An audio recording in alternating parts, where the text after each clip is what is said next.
Genesis chapter 20. From there Abraham journeyed towards the territory of the Negeb, and lived between Kadesh and Shur, and he sojourned in Gerar. And Abraham said of Sarah his wife, "She is my sister." And Abimelech king of Gerar sent and took Sarah. But God came to Abimelech in a dream by night, and said to him, "Behold, you are a dead man because of the woman whom you have taken, for she is a man's wife." Now Abimelech had not approached her. So he said, "Lord, will you kill an innocent people?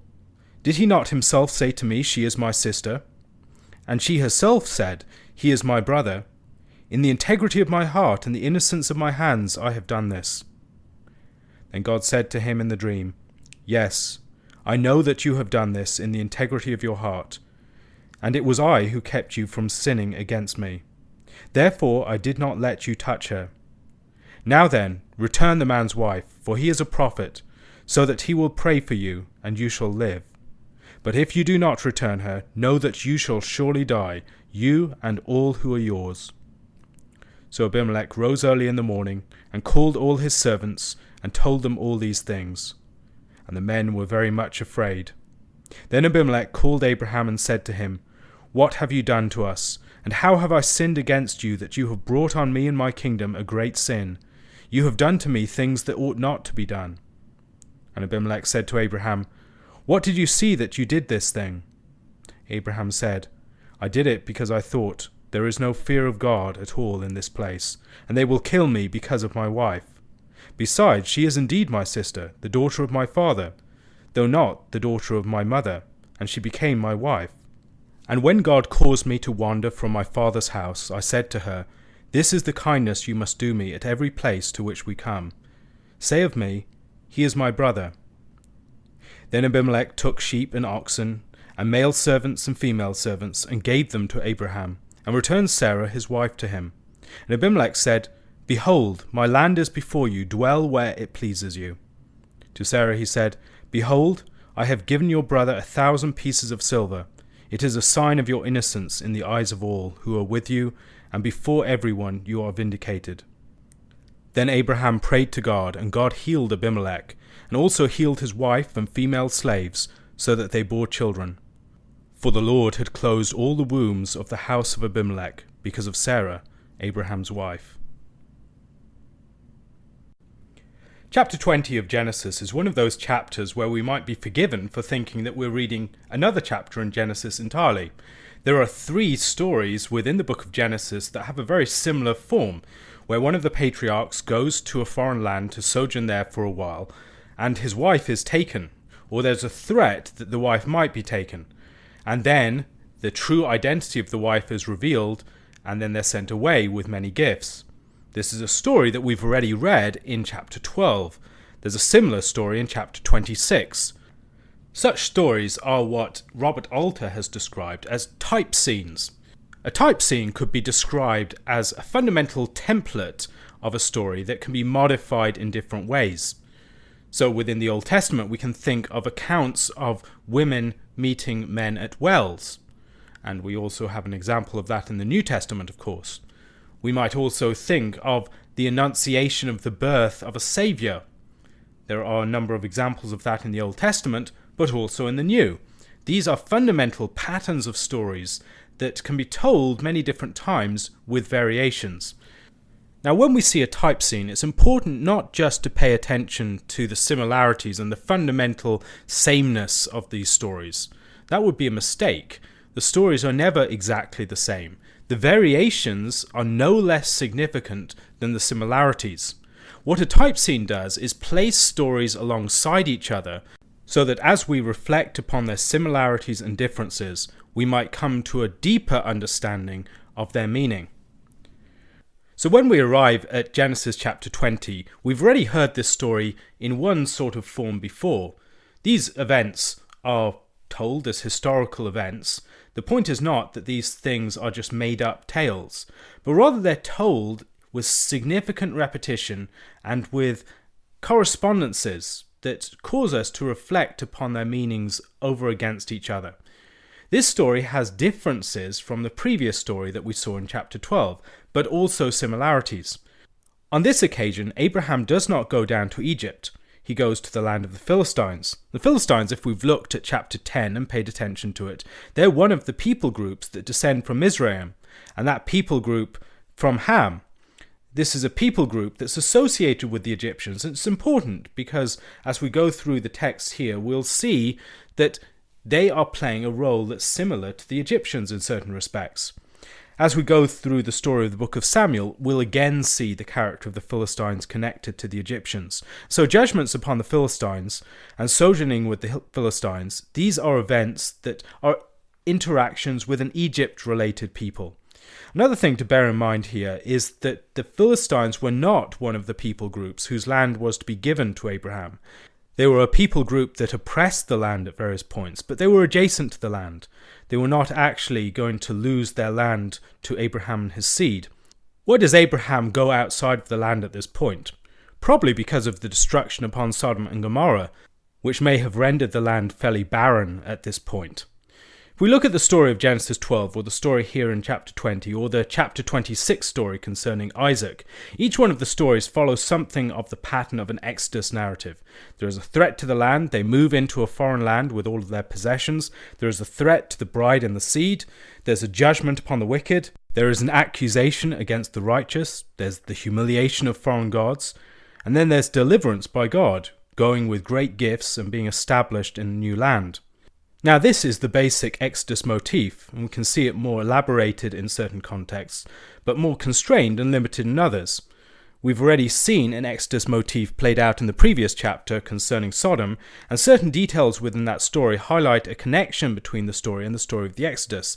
Things like two people coming to test the place, outrage coming up to the Lord, threat at the doorway, meal of unleavened bread, fleeing the city, etc., etc.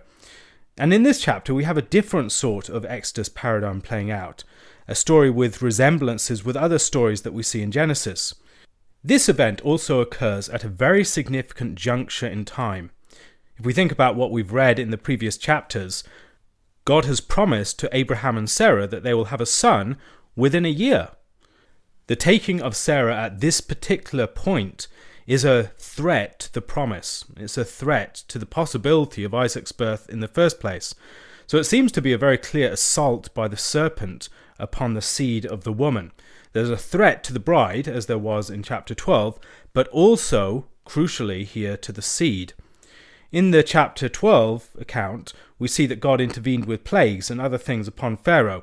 But here there is a more specific threat, and there's not just generic plagues. God appears in a dream to Abimelech, warning him that he will die because of what he has done.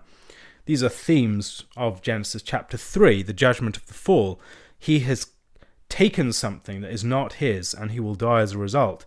He claims innocence, that he does not know that Sarah was the wife of Abraham. For all he knew, Sarah was Abraham's sister. Now, Abraham has used this ruse before. He has already claimed that Sarah was his sister when he went down to Egypt. Hasn't he learned his lesson?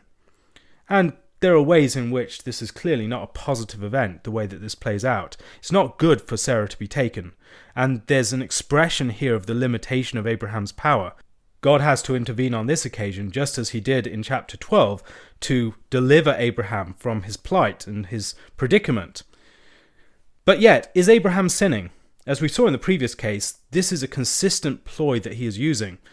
This is something that he does in every single place that he goes to. When Abimelech inquires concerning what has happened to Abraham, Abraham says that he did not believe that the fear of God was in that place, and so he did not want to be killed on account of his wife. Now, we can often see this as Abraham just wanting to save his own skin, but it's important to bear in mind that Abraham is the head of a sheikdom. He has at least 2,000 or 3,000 people along with him. If he's killed, they're in great danger, and so there is a problem for him. If he pretends to be the brother of Sarah, then he can be courted.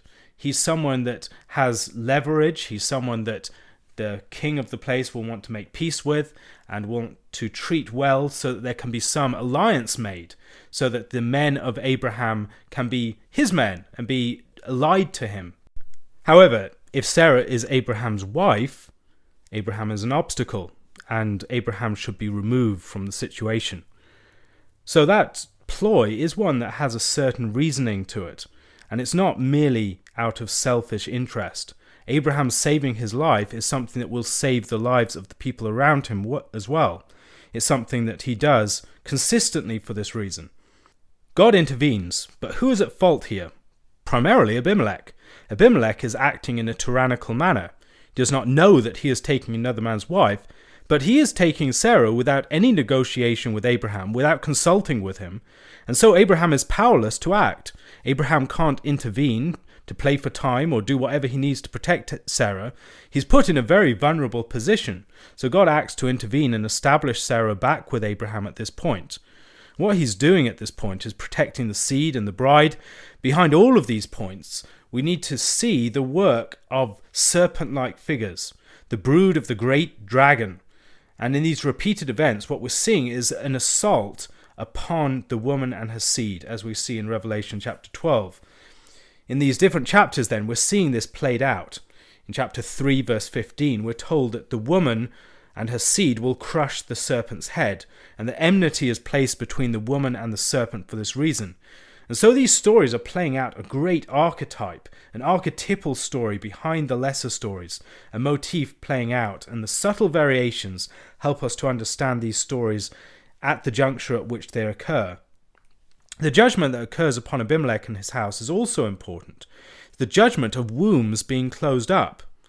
Now, this may have to do with Abimelech's impotence, because it's a fairly brief period of time. How would they know that the wombs were closed and that they were not fertile? It could be that the women are miscarrying. Maybe they're just not able to come to delivery properly. Something is happening anyway that is alerting them to the fact that they are under judgment. And within that size of people group, it might take maybe a month or two to realize that something serious is amiss. And as a result, that there is some sort of divine judgment. And this judgment concerning the seed is a sign that there is something going on with the birth of Isaac here. Isaac is being prevented from being born, and so as long as Isaac is prevented from being born, the wombs of the people of Abimelech are closed up. There's a poetic justice here within that situation. Why does Abimelech take Sarah? Is it because Sarah is particularly beautiful?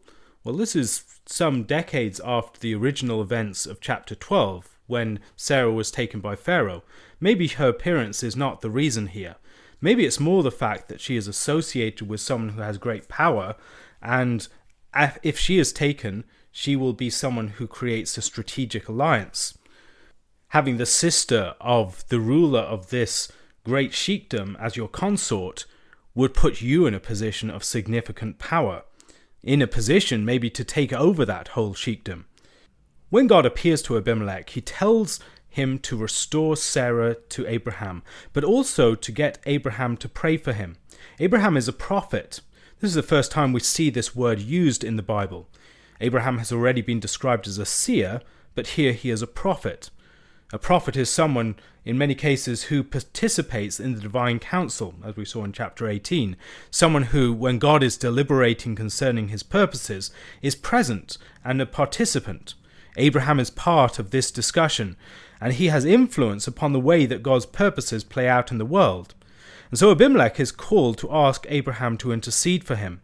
Also presents Abraham as a figure who is engaged in blessing the nations. There is a blessing upon the nation here. As Abraham prays, the wombs of this nation will be opened up. There's association here also between the blessing of Sarah and the blessings of the Gentiles. These two things go together with the movement of Abraham into a greater degree of prophethood. At the beginning of Abraham's story, we saw him engaging in more priestly activity, building altars, leading people in the land in worship, calling upon the name of the Lord in the various places that he establishes altars. Then we see him engaging in kingly activities, warring against the kings within the land. Now we have him going a step further. He's more like a prophet. He's not just dealing with people in the land here. He's involved with the life of the surrounding nations, not just creating an initial foothold of sanctuaries and altars, but now speaking to people who are kings in the nations round about, acting as a prophet within those contexts. The movement then in the story of Abraham, a maturation. This is, among other things, an anticipation of what will happen later on in the story of Israel. What other things can we see as we compare and contrast this with chapter 12? Recognize significant similarities and significant differences. One of the differences here is that Abimelech asks for Abraham to stay. See, my land is before you, dwell wherever it pleases you. While Pharaoh wanted Abraham to leave his land as quickly as possible, Abimelech wants to be blessed by Abraham within his land. There's an extension here again of what we see in the promise to Abraham. Abraham will be fruitful, multiply, and all these sorts of things, and nations will be blessed through him. Abimelech is noticing that as Abraham is present with him, he will be healed and blessed. Abraham is a man of God, a man that God is with, and a man that God is blessing. And so people who bless Abraham will be blessed with believing Abraham. So there's an important progression here. One question to reflect upon. Chapter 20 involves themes of deliverance. The deliverance of Sarah, also the deliverance of opened wombs and the deliverance of the child. The story of the Exodus has very similar themes connected with birth, the birth of the firstborn. Can you see some of the ways in which the story of the birth of Isaac might shed light upon the story of the Exodus? How is the birth of Isaac an Exodus event, and how is the Exodus a birth event? John chapter 10, verses 1 to 21. Truly, truly, I say to you, he who does not enter the sheepfold by the door, but climbs in by another way, that man is a thief and a robber. But he who enters by the door is the shepherd of the sheep. To him the gatekeeper opens. The sheep hear his voice, and he calls his own sheep by name and leads them out. When he has brought out all his own, he goes before them, and the sheep follow him, for they know his voice. A stranger they will not follow, but they will flee from him, for they do not know the voice of strangers. This figure of speech Jesus used with them, but they did not understand what he was saying to them. So Jesus again said to them, Truly, truly, I say to you, I am the door of the sheep. All who came before me are thieves and robbers, but the sheep did not listen to them. I am the door. If anyone enters by me, he will be saved, and will go in and out and find pasture. The thief comes only to steal and kill and destroy. I came that they may have life, and have it abundantly. I am the good shepherd. The good shepherd lays down his life for the sheep. He who is a hired hand and not a shepherd, and does not own the sheep, sees the wolf coming and leaves the sheep and flees, and the wolf snatches them and scatters them. He flees because he is a hired hand, and cares nothing for the sheep. I am the good shepherd. I know my own, and my own know me, just as the Father knows me, and I know the Father. And I lay down my life for the sheep. And I have other sheep that are not of this fold. I must bring them also, and they will listen to my voice. So there will be one flock, one shepherd. For this reason the Father loves me, because I lay down my life, that I may take it up again. No one takes it from me, but I lay it down of my own accord. I have authority to lay it down, and I have authority to take it up again. This charge I have received from my Father. There was again a division among the Jews because of these words. Many of them said, He has a demon and is insane. Why listen to him? Others said, These are not the words of one who is oppressed by a demon. Can a demon open the eyes of the blind? When reading John chapter 10, it's important that we do not detach it from that which precedes it. It is still a response to the Pharisees and the leaders of the Jews after the healing of the blind man. In casting the formerly blind man out of the synagogue, the Jews were claiming authority over the flock of God, acting as false shepherds. And this is the background for the conversation that Jesus has, describing himself as the shepherd and the door to the sheep. And some of the themes being explored here are ecclesiological themes, themes that relate to the church as the flock of Christ. The imagery of sheep and shepherding comes to the surface here, but it's not the only time within the gospel that we see this. In chapter 1, we see it as Jesus is the lamb. In chapter 21, where Jesus tells Peter to feed his sheep. And here he is the shepherd and the door to the sheep. The biblical background to shepherd imagery is immensely important. Israel descended from shepherds. If you think about characters like Abraham, Isaac, Jacob, these were all shepherds. Joseph was a shepherd. The great leaders of the nation, Moses and David, were shepherds, both literally and symbolically. Moses led the people out with his shepherd's rod, and David was the great shepherd of the house of Israel. In passages like Ezekiel 34 and Jeremiah 23 verses 1 to 4, the unfaithful shepherds, the unfaithful rulers of Israel were condemned. Elsewhere we see God himself being described as the great shepherd of his people, in places like Psalm 23. In this chapter, Jesus alludes to verses such as Micah chapter 2 verses 12 to 13. I will surely assemble all of you, O Jacob. I will gather the remnant of Israel. I will set them together like a sheep in a fold, like a flock in its pasture, a noisy multitude of men. He who opens the breach goes up before them. They break through and pass the gate, going out by it. Their king passes on before them, the Lord at their head. God's flock is gathered together and led out by the gate. Christ calls his own sheep by name and leads them out. Now this might be seen as an image of the Exodus. Remember that the Exodus is described as the leading of a flock out of Egypt with the rod of the shepherd Moses. That imagery is used in places like Isaiah chapter 63 verses 11 to 12, Psalm 77 verse 20 and elsewhere. There's a striking of the false shepherd of Pharaoh. This sort of shepherd imagery might also help us to understand other episodes within the Gospel. In chapters 5 and 6, for instance. In chapter 5, Jesus meets a lame man near the sheep gate, bringing him back into the temple fold of Israel. Jesus here describes himself as the true door for the sheep. In chapter 6, Jesus leads a large multitude out like a flock across the sea and provides them with food. There's a strange detail in chapter 6 verse 10. There was much grass in the place. Now why point that out? In chapter 10 verse 9 we see a suggestion of an answer. He will be saved and will go in and out and find pasture. Who is the doorkeeper or the watchman in verse 3? It's probably the faithful leader of the people, in contrast to the Jewish leaders and the Pharisees. And the biblical imagery of the shepherd, as we've seen already, is fairly deeply rooted within the text. But the shepherd is a rough and violent figure often, not especially like our vision of shepherds.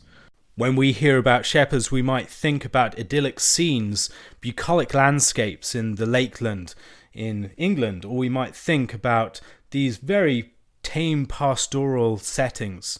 But yet that's not what we find in Scripture. The shepherd is often a figure who struggles with wolves, with wild beasts, with thieves and bandits, and with the perils of the wilderness. He's associated with death and conflict and difficulty. We need to measure our concepts of pastoral ministry against biblical models. If we think about the pastoral ministry, we're often thinking about that very domestic, idyllic scene, and the way that the shepherd is just this gentle, kind, tender figure. And there's certainly that aspect of tenderness and gentleness with the flock. But the shepherd also has to be a conflictual character, able to drive off wolves, protect the flock, give safe and good pasture. Someone who's able to suffer hardship and die for the sake of the flock. The flock is in dangerous territory and we need tough and dedicated leaders. Now there's an allusion to Numbers chapter 27 verses 15 to 17 here. In that place, Joshua is established as the leader of the people in replacement of Moses, and there's a reference to coming in and going out there.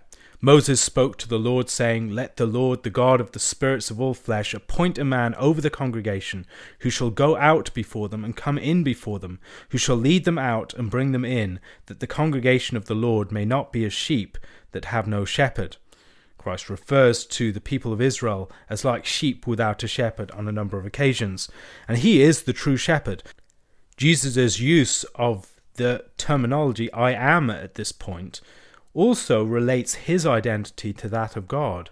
He is not just the great Davidic leader, he is God himself come to deliver his people.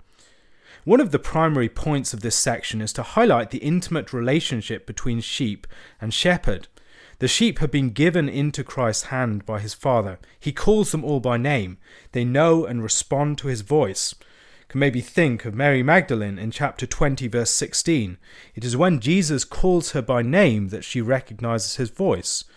In chapter 5, verse 25, there's another example of a parallel. The dead will hear the voice of the Son of God, and those who hear will live. Lazarus is a further example. Even the grave cannot prevent the sheep from hearing their shepherd's voice. And the true shepherd is someone who will lay down his life for the sheep. Unlike the hired hand, we can think about the Jewish leaders, we can think about the Pharisees. These are not going to lay down their lives for the people, but the true shepherd will. Jesus here speaks also of forming a larger flock, a flock that involves other sheep from elsewhere. Jesus brings in the Samaritans, he'll bring in Gentile sheep, he'll form one new flock of both Jews and Gentiles. And the church is very much in view in this imagery. Remember again that the background of this is someone who has been cast out of the synagogue, someone who's a paradigmatic believer or disciple, someone who has been delivered by Christ, given new sight, brought through the healing waters, and made part of a new people. He's cast out of the old people, but now he's going to be part of a new flock. And Christ is forming this new flock around himself at this time. It's profoundly encouraging to reflect upon the fact that the Father commits us as his sheep into the hands of his Son, the true shepherd, and no predator can snatch us from his protection, nor from that of the Father.